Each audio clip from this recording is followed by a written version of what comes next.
Vamos lá, gente. 1 João capítulo 4, versículo de número 1. Não seja enganado, ok? Não seja enganado. Provai os espíritos. Acharam aí? 1 João, primeira carta que o apóstolo João escreveu, capítulo 4, versículo 1. Vamos ficar de pé, amados, comigo, em reverência à palavra do Senhor? E vamos ler todos juntos, já que é um versículo só, né? Vamos lá. Amados, não creiais em todo espírito, mas provai se os espíritos são de Deus, porque já muitos falsos profetas se têm levantado no mundo. Amém? Vamos orar. Fecha os seus olhos e vamos orar agora. Precioso Pai, Senhor Deus Todo-Poderoso, nós te louvamos, nós te exaltamos.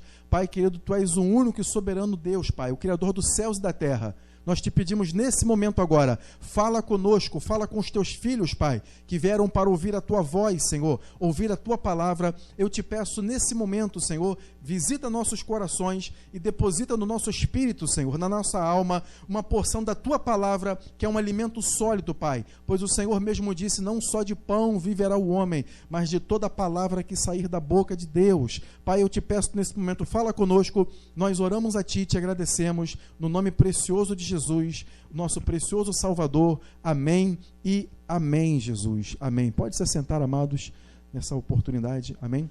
Pode se assentar. Vou pedir a você que dê ao Senhor um aplauso bem forte de louvor. Aleluia. Glórias a Deus. Glórias a Deus. Irmãos, a palavra de Deus diz que nós devemos provar os espíritos, ok? O que é provar aqui? Devemos testá-los. Você precisa examinar aquilo que está acontecendo. Não é o espírito uma coisa que você não está vendo, um fantasma. É aquilo que está acontecendo. É o espírito que está por trás daquela pessoa que está sendo usada, né? Então a palavra de Deus diz para nós não aceitarmos qualquer coisa. O crente, todo crente, tanto o Senhor Jesus falou isso. Eu falei isso para os irmãos na semana passada, quando eu falei aqui sobre falsos irmãos, falsos profetas e crente verdadeiro. Falei para os irmãos a mensagem sobre esses pontos importantes aí, praticamente correndo, sem explicar muito cada ponto, né? Mas passei para os irmãos, porque eu quero que os irmãos recebam o máximo da palavra de Deus, ok? Mas hoje eu vou falar um pouquinho, vou comentar um pouquinho aí para vocês aí sobre não ser enganado, você provar os espíritos para que você não possa ser enganado. Então, o inimigo, ele quer fazer o que conosco, amados? Ele quer fazer o que com qualquer crente nesse mundo, né? Ele quer enganar a pessoa, ele quer conduzir a pessoa para o erro, para o engano. Então você sabe muito bem que a tentativa do inimigo de levar a pessoa para sair do caminho da presença de Deus, ele vai fazer o maior investimento possível para que isso aí possa então acontecer. Então aqui o apóstolo João também, além do Senhor Jesus, eu li na semana passada para os irmãos, né? Mateus capítulo 7, no versículo 15, quando o Senhor Jesus disse, né, olha, cuidado, acautelai-vos, né, é o máximo de cuidado possível com os falsos profetas, porque eles vêm com uma pele de cordeiro. Você vai ver ali um cordeiro, um irmão, às vezes um pastor, muitas vezes alguém que você pode confiar, às vezes alguém de muitos seguidores. Hoje em dia, né, a fama, né, a popularidade, aquilo que está em alta hoje, é quando se tem muitos seguidores, é um local que está muito cheio. Não é porque aqui nós não temos tantas pessoas assim, irmãos, não é, minha preocupação não é essa. A minha preocupação é conduzir aqueles que nós temos a responsabilidade para o céu, porque todos nós seremos cobrados. Vocês serão cobrados, porque a salvação é individual. Diga, a salvação é individual. Diga, Deus é um Deus pessoal. Deus é um Deus que ele tem um relacionamento pessoal com cada um de nós. Deus, ele não tem um tratamento assim, ó, um tratamento, olha, esse é o mesmo tratamento. Sim, a salvação é verdade, ela é disponibilizada para todo mundo, mas o relacionamento, a caminhada, ela vai ser diferenciada para cada crente. Deus tem uma porção, Deus tem um depósito para tratar, para lidar com cada um de vocês de modo pessoal e de modo específico. Por isso que cada crente tem que andar a sua própria caminhada. Você não pode tentar andar a caminhada de outra pessoa, senão você vai se frustrar, você vai tropeçar no meio do caminho. Ande a sua própria caminhada. Tem coisas que você simplesmente não pode fazer, tem lugares que você não pode ir, você tem que conhecer os seus limites. Então você vai andar na sua caminhada, na sua fé. Quando você ouvir algum irmão dizendo assim, irmão, o irmão fulano vai no monte 30 vezes, todos os dias do mês.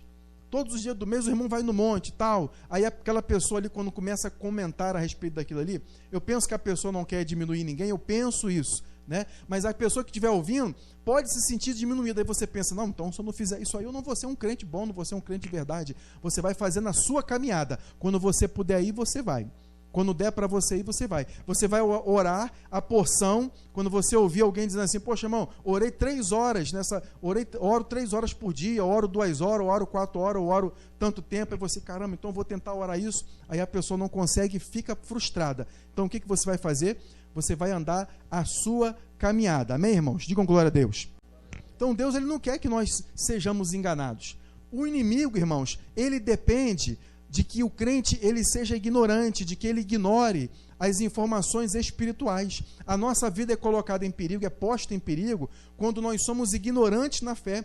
Um crente novo, um crente novo convertido, que acabou de entrar na presença de Deus, é claro que ele não sabe as coisas, ele precisa de tempo para amadurecer, mas a primeira coisa que todo crente precisa fazer é começar a buscar a Deus, ouvir as pregações, ser fiel a Deus, aceitar a correção na casa de Deus, ser humilde e receber de Deus. Isso vai provocar o que na vida da pessoa?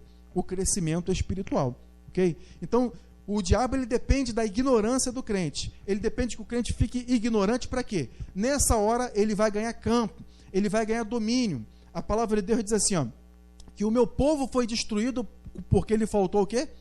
O conhecimento. Você não vai ser um gênio da ciência da palavra de Deus, ok? Você não precisa ser um teólogo, um gênio, mas você vai ser uma pessoa que vai se importar com isso. E Deus vai lhe revelar isso de acordo na mesma proporção que você se interessar pela palavra de Deus.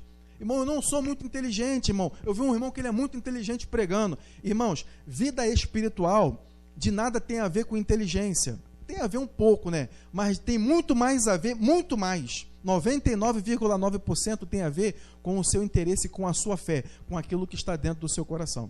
Então o Senhor Jesus disse que um falso profeta, ele é um lobo numa pele de ovelha. A pessoa vai olhar e vai dizer, é um homem de Deus, é uma mulher de Deus, mas não é. Porque Jesus falou assim, ó, mas no seu interior é um lobo devorador. Então para isso nós precisamos de quê? Nós precisamos de ferramentas espirituais para que nós possamos discernir isso aí que está acontecendo conosco, isso aí que está acontecendo no mundo, ok? Irmãos, vamos ver lá já falei para vocês, Mateus capítulo 7, né?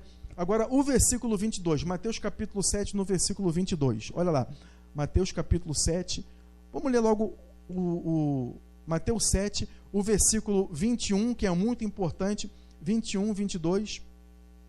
E o versículo 23, olha lá, vamos lá, acompanha lá. Mateus 7,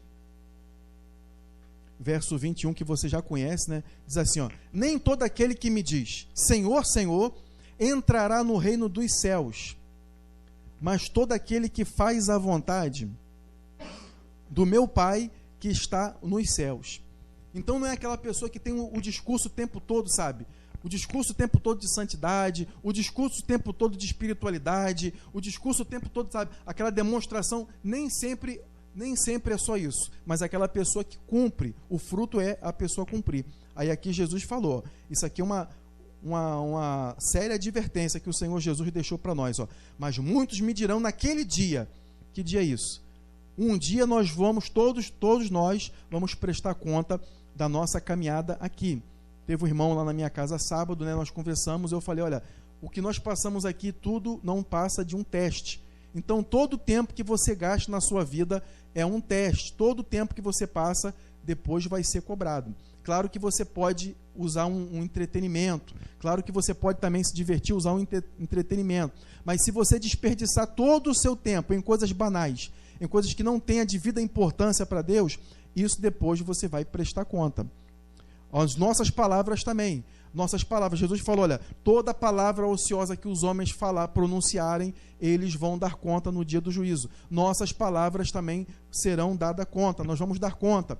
Amém? Então, toda a nossa passagem aqui nesse mundo, toda a nossa passagem aqui é um teste e muita gente, e vai ter muitas surpresas, quando diz aqui, aquele dia, né? É lá no final mesmo, né? Ok? Então, diz aqui, ó. Muitos me dirão naquele dia, Senhor, Senhor, não profetizamos em teu nome, e em teu nome não expulsamos demônio, e em teu nome não fizemos muitas maravilhas. Gente, me diz uma coisa, aqui está falando de gente que está dentro da igreja ou não é? Ou está falando da pessoa que está lá fora? Né? Está falando do pagodeiro ou do funkeiro, né? Tem, claro que tem gente que ouve pagode, que vai na igreja, né? Estou falando assim de modo geral. Está falando da pessoa que não serve a Deus? Está falando de pessoas que estão dentro da igreja e pessoas que atuam, gente. E pessoas que se destacam, no caso aqui, com dons espirituais. Isso aqui não está falando de pessoas que ficam só sentadas assistindo, vêm buscar Deus e receber a palavra e vão viver a sua vida espiritual no seu dia a dia, na sua rotina diária, não. Isso aqui está se referindo a pessoas que estão no altar, a pessoas que estão na frente, a pessoas que têm visibilidade, que têm notoriedade. Falou, olha, Senhor, mas no teu nome, Senhor, é porque está escuro aqui um pouco, né? No teu nome nós não profetizamos. Profetizamos aqui está representando todos os demais dons do Espírito Santo, todos os demais dons, né? Profetizar, revelar, cantar, né? No teu nome nós não expulsamos demônios, nós não fizemos muitas maravilhas. Então são pessoas que têm visibilidade na obra de Deus, pessoas que chamam a atenção. Eu estou dizendo que todo mundo que está fazendo algum milagre, ou todo mundo que está expulsando um demônio, ou entregando uma revelação, ou profetizando, significa exatamente, necessariamente, que essa pessoa aí vai ser rejeitada por Jesus? Claro que não. Mas aqui o Senhor Jesus, ele está dizendo que isso vai acontecer, amados. Pessoas que profetizavam, que expulsavam demônios, que realizavam até milagres, entre aspas, milagres, mas essas pessoas aqui, elas vão ouvir do Senhor. Então lhe direi abertamente, nunca vos conheci, apartai-vos de mim, vós que praticais a iniquidade. Digam glória a Deus. Então Jesus está nos advertindo aqui que isso vai acontecer. Irmão, se ele falou, isso vai acontecer. Pessoas que têm visibilidade na igreja, nas igrejas de hoje, irmãos, nas denominações. Irmão, qual igreja? Qual é a mais certinha? Irmãos, não tem qual é a mais certinha. Né? Diretamente falando assim, né? Para não estar julgando ninguém. Na maioria das denominações, tem pessoas sinceras, tem crentes bons de verdade, tem muitos bons pastores. Na verdade, a maioria dos irmãos, eu penso, né? Eu prefiro acreditar na sinceridade das pessoas, né? Mas em todas as igrejas, em todas as denominações, tem falsos crentes, tem falsos profetas, falsos pastores. Uns ocupam cargos, outros não ocupam nada. Okay? Outros são pessoas apenas que têm apresentação de liderança. Mas Jesus falou que isso estaria acontecendo. Então, o que nós precisamos fazer, amados? O apóstolo João aqui...